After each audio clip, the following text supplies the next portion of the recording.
রক্ত শূন্যতায় ভুগছেন, রক্ত অল্পতা, ডাক্তার বলেছে আয়রন ট্যাবলেট খেতে। আপনি প্রাকৃতিকভাবে কিভাবে আয়রন পেতে পারেন তারই একটা নমুনা নিয়ে এসেছি আজকের এই প্রাকৃতিক বাগানে।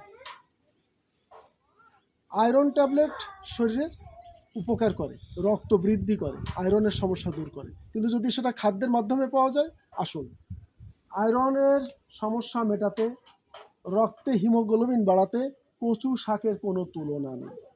আমরা কচু শাক নিয়ে আগে পরে কথা বলেছি, তবে এই কচু শাকটা বিশেষ কচু শাক।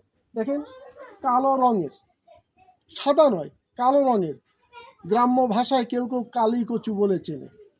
এই কচু শাক প্রচুর পরিমাণে রক্তের হিমোগ্লোবিন বাড়াতে সহায়তা করে, রক্ত অল্পতা দূর করে, শরীরের আয়রনের সমস্যা মেটায়। তাই যে সমস্ত মায়েরা, যে সমস্ত বোনেরা বেশি পরিমাণে আয়রন সমস্যায় ভুগছেন, তারা শুধুমাত্র আয়রন ট্যাবলেটের পরে নির্ভর না করে প্রাকৃতিক এই খাদ্যের পরে নির্ভর করুন, শতভাগ উপকার হবে। আপনি নিশ্চিত থাকেন আপনার আয়রনের সমস্যা মিটবে, রক্তে হিমোগ্লোবিনের পরিমাণ বাড়বে। ধন্যবাদ, ভালো থাকবেন, সুস্থ থাকবেন।